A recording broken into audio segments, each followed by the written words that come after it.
There are games that entertain. There are games that challenge. And then there are games that speak through other mediums.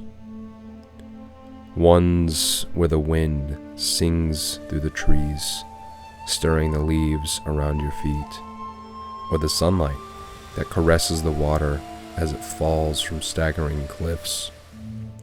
Ghost of Tsushima doesn't shout for your attention. It simply lets the wind carry it to you. It doesn't tell you what's important. It lets you feel what's important. A world where every gust of wind, every fallen leaf, every flicker of sunlight is an intrinsic part of the story. We're going to explore how Ghost of Tsushima isn't just a game.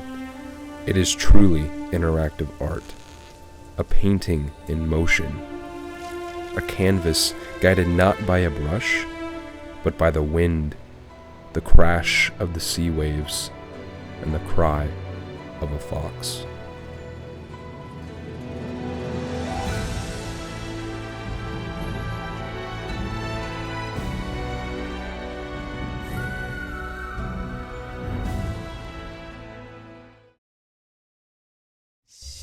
Winds speak, not in words, but in falling leaves and light. The silence guides me. Most games beg you to move faster, but Ghost of Tsushima, it invites you to slow down, to look, to sit, to breathe. Sometimes the most powerful thing that you can do in Tsushima is nothing at all. Sit beneath a tree. Watch the clouds drift by. Let the wind stir the grass around you like brushstrokes do a parchment. The game invites you to become a part of the environment. Not a tourist, not a conqueror, a witness to its beauty. This is stillness as storytelling. The art of knowing that quiet moments can say more than 1,000 lines of dialogue.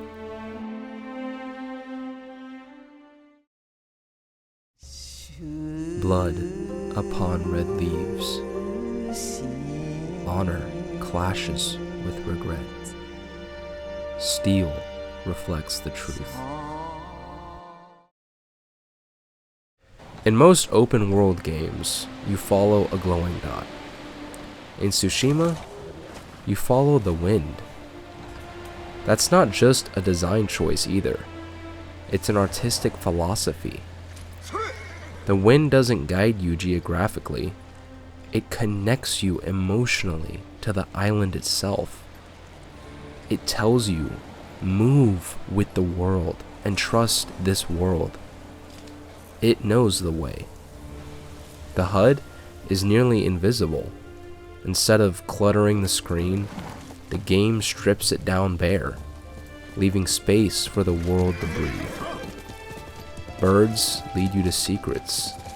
Foxes guide you to sacred shrines. Even flames flicker in the direction of your path. The world is speaking to you, but not in words.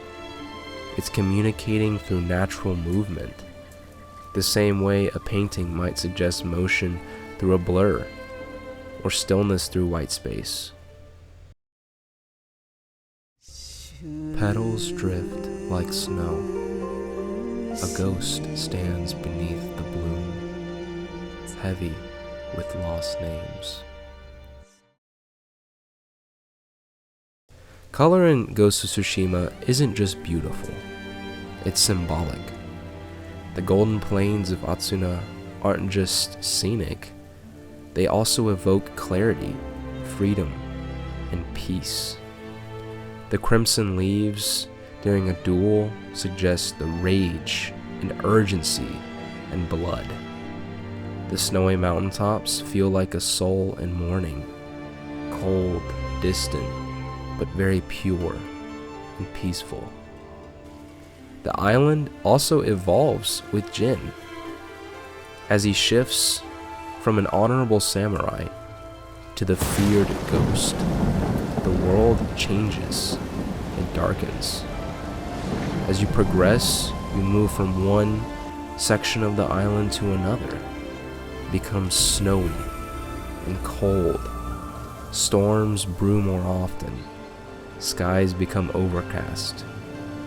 Nature mirrors the internal conflict that we see with Jin. Then there's Kurosawa mode, a tribute to Akira Kurosawa, master of samurai cinema. But this mode isn't just a visual filter, it's a bridge. It connects the language of games to the legacy of film. It reminds us that Tsushima is as much about visual composition as it is about combat. This is a game that respects the screen. Every frame is intentional, just like a film, just like a painting. Mountains wrapped in white. Footsteps vanish in the frost. The past buries me. Even in its violence, Tsushima is art. Swordplay feels like choreography, a deadly dance where every step, every slash is deliberate. The standoff mechanic isn't just stylish, it's theatrical, a samurai's honor ritualized into gameplay. Combat is never messy. If you do it right, it's clean, controlled, purposeful, and powerful. The rhythm of blade against blade, blood on red leaves, thunder above. It feels like a scene from a war poem or a movie. And in many ways, it is. You're not just fighting, you're performing. Combat becomes a performance art, an extension of the game's visual language. The sword duels of the game are truly one of the most special elements. They combine the natural beauty of the island with the deadly allure of clashing steel.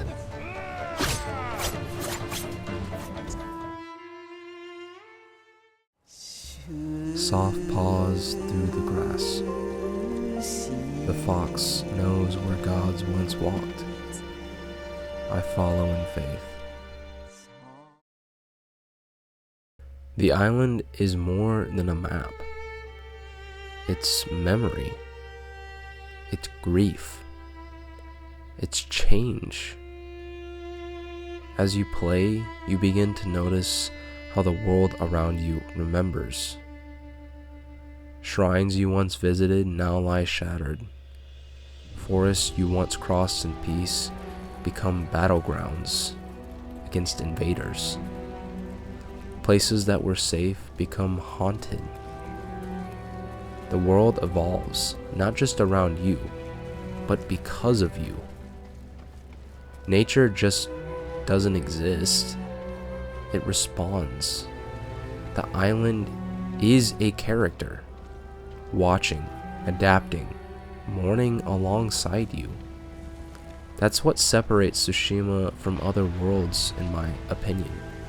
This island doesn't just exist for you to explore. It exists with you. Lightning splits the dusk. Storms outside match those within. Peace eludes the ghost. Ghost of Tsushima could have just been another checkbox-driven open-world game, unlike some recent samurai games that I can mention. But instead it chose to be something much different, something quieter, something bolder, and because of that, something so much more beautiful. It chose to be a canvas, a poem, a painting in motion, and in doing so, it reminded me and many others of something. That games don't have to yell at you to be heard. That silence, beauty, nature can all tell a story louder than any cutscene. Ghost of Tsushima is interactive art. Every frame, a painting. Every moment, a true masterpiece. Thank you so much for taking the valuable time out of your day to let me ramble and talk about how much I love Ghost of Tsushima. I can't get over how incredible and amazing this game really is. Everything from the awesome armor sets to the tiny little details in the world. This game is truly one of the best games ever made, in my humble opinion. I really appreciate it, and have a blessed rest of your day.